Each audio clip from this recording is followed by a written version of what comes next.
The consequences have arrived. The consequences have finally arrived. For years now, as Leah Thomas was dominating women's swimming, as Laurel Hubbard was dominating women's weightlifting at the Olympics.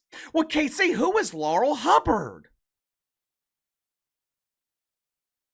You guys don't remember Laurel?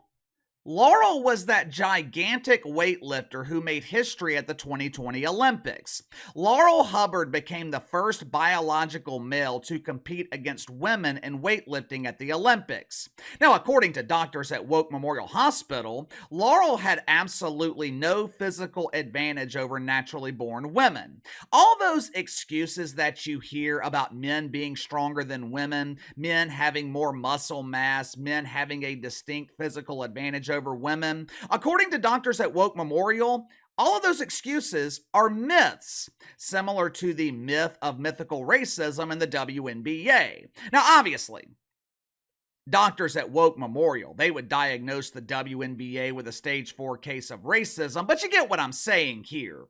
For years now, as biological men have invaded women's sports, taking away opportunities from women, taking away championships from women, making young women feel uncomfortable because they are sharing a locker room with King Kong and the yet-to-be-removed Dong.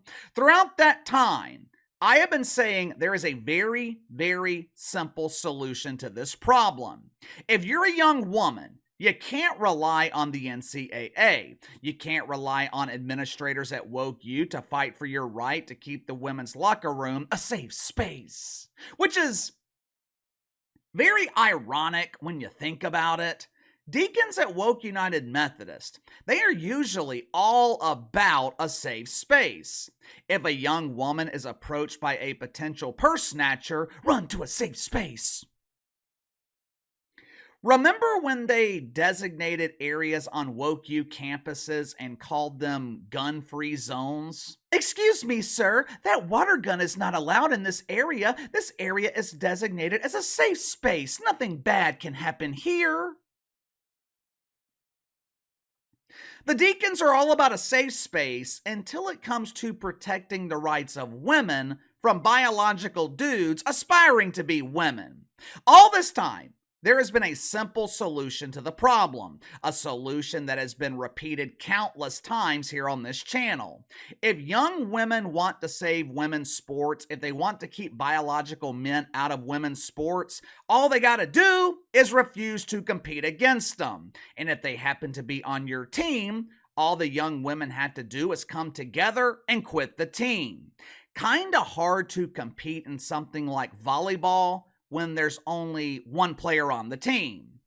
After years of standing by silently and allowing themselves to be taken advantage of, it appears that young women across America, they are finally standing up and saying enough is enough. If you haven't already, make sure to like and subscribe. You can follow me on Twitter at KC_BTL84. Let's go ahead and get to the sponsor for today's video, my friends over at the Soapster. Most men don't realize this, myself included, but a lot of the soaps that we are using, they contain chemicals that could lower our testosterone. Now, unless you're a man aspiring to be a woman, the lowering of our testosterone, that is no bueno. Soaps made by the Soapster contain 0 harsh chemicals, which means when you step out of the shower, you step out with the same toxic masculinity that you stepped into it with. Another nice item offered by the Soapster is their shaving soaps. They're designed to be used with a shaving brush and mug. You simply put the shaving soap in the mug, add a little bit of water, and it forms a comfortable lather that provides a smooth shaving experience.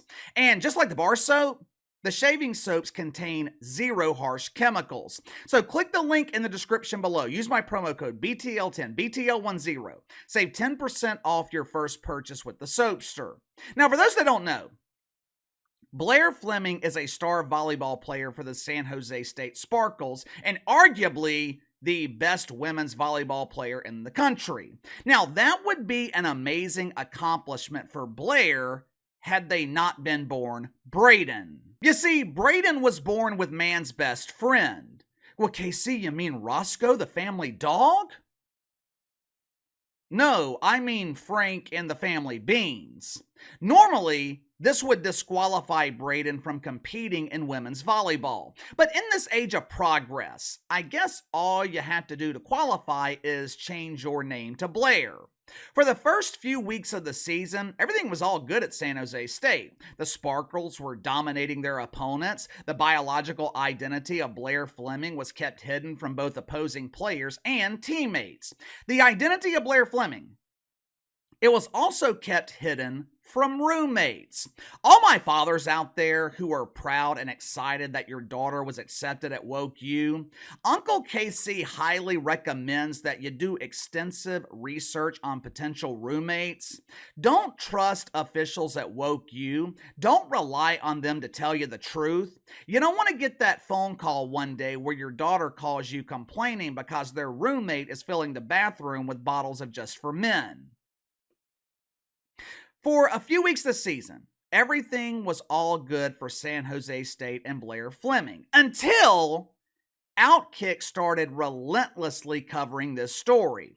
Credit should be given to Outkick for not letting up on this story. We've been talking about it here on the channel for about a month now. If it wasn't for the content creators that are talking about it, and if it wasn't for Outkick keeping us updated on what's going on, no one would know about this story because the mainstream media, they are pretending like Blaire Fleming does not exist.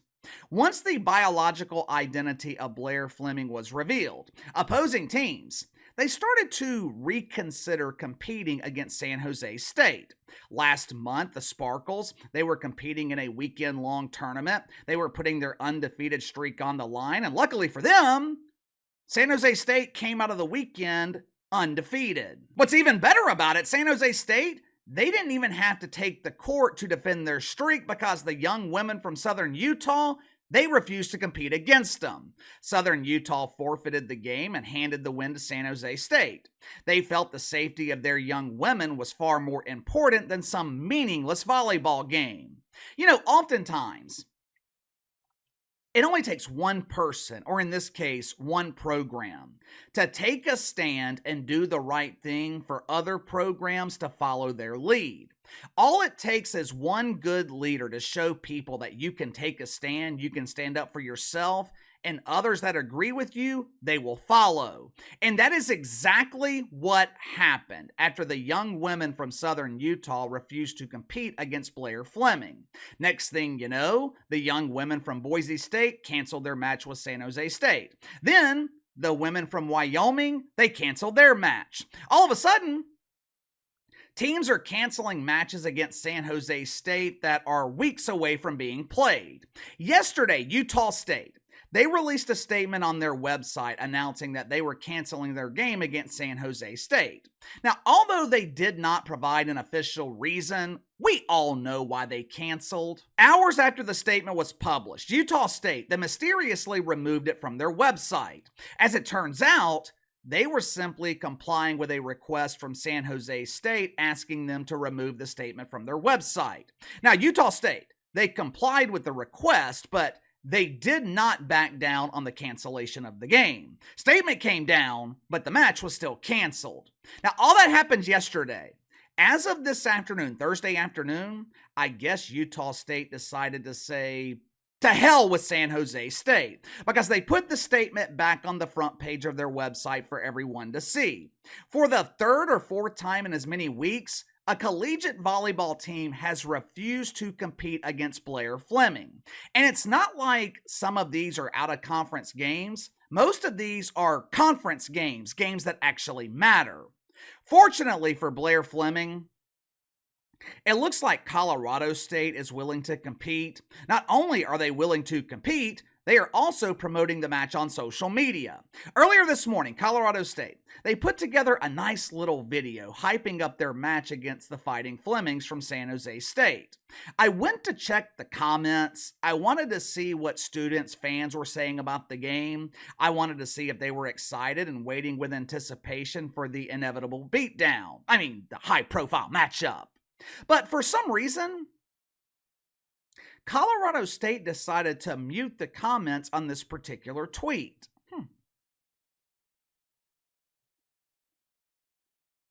I wonder Why?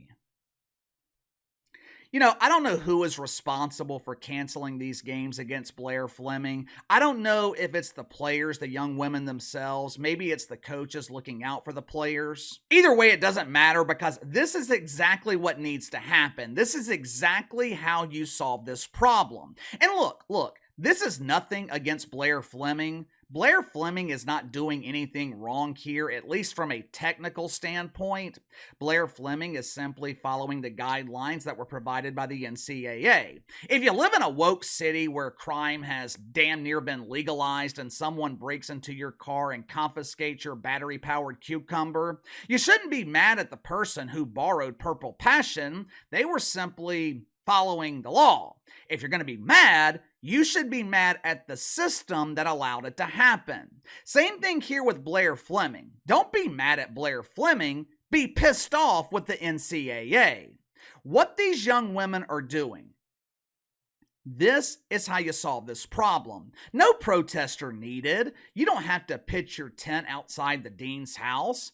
All these young women have to do is come together and refuse to compete. Last I checked, it is extremely difficult to win volleyball games when there's no one to beat. You don't have an opponent. Give me your thoughts on this. Utah State becomes the third or fourth team to refuse to compete against Blaire Fleming. How come we are not seeing this story throughout the mainstream media? Who do you blame here? Do you blame Blaire Fleming, or should all the blame be given to the NCAA?